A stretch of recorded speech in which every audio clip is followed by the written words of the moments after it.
আমি যদি মারাও যাই আমার অর্ধেক থাকবে ফিলিস্তিনি, অর্ধেক থাকবে বাংলাদেশ। ফিলিস্তিনিটা তো সঙ্গে রাখতে হয়, সঙ্গে রাখতে হয় আবেগ। আর যদি আল্লাহ যদি তৌফিক যদি দিত তাহলে মনে করেন আমি সরাসরি যাইতাম যুদ্ধের ক্ষেত্রে। হ্যাঁ অবশ্যই যেতাম, একটা হইলেও মারতাম।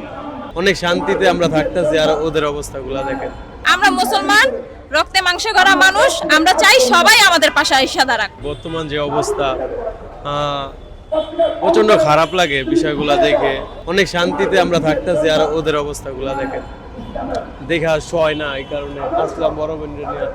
বড় বোনের একটু একটু সময় দিয়ে আসি। আমরা মুসলিম মানুষ, আমাদের তো কোনো বলতে গেলে আমরা তো বাংলাদেশের মানুষ, বাংলাদেশে আমাদের নিরাপত্তা আছে, কিন্তু যে ইসরায়েলিরা যা করছে আমাদের মুসলমানদের সাথে এগুলো তো মনে করেন মাইনা নেওয়া যায় না। আমরা ঘরে বসে টিকটকে বলেন, ফেসবুকে বলেন, ইউটিউবে বলেন, দেখার পর মানে চোখের পানি তো আটকে রাখা যায় না। কারণ আমারও একটা বাচ্চা আছে, আমারও ছোট একটা বেবি আছে, 2 বছর হবে। তো ওর মতো এরকম হাজারো বাচ্চাদের, বড়দের কথা সাবজেক্ট বাদই, বাচ্চাদেরকে দেখলে তো আর ঘরে বসে থাকা যায় না। এখন আমরা তো মেয়ে মানুষ, আমরা আর কি করব?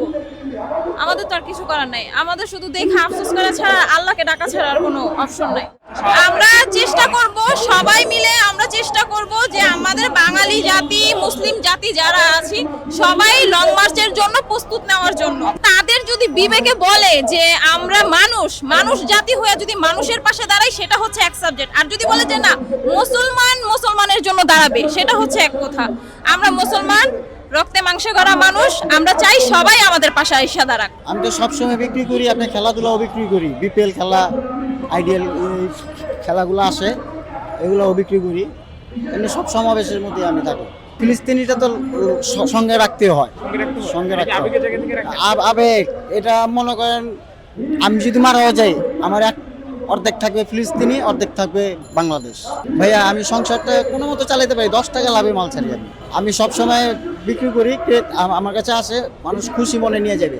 এটা আসে শখের জন্য। অনেকে আসে যে এখানে আন্দোলন হচ্ছে, আন্দোলনে আমি যোগ দেবো, এই জন্য আসে। কিন্তু আমি মনে করি যে না, ওনারা মনের থেকে যারা ভালোবাসে তারাই কিন্তু ফ্ল্যাগকে ভালোবাসে। আর যদি আল্লাহ যদি তৌফিক যদি দিত তাহলে মনে করেন আমি সরাসরি যাইতাম যুদ্ধের ক্ষেত্রে। হ্যাঁ অবশ্যই যেতাম, একটা হইলেও মারতাম।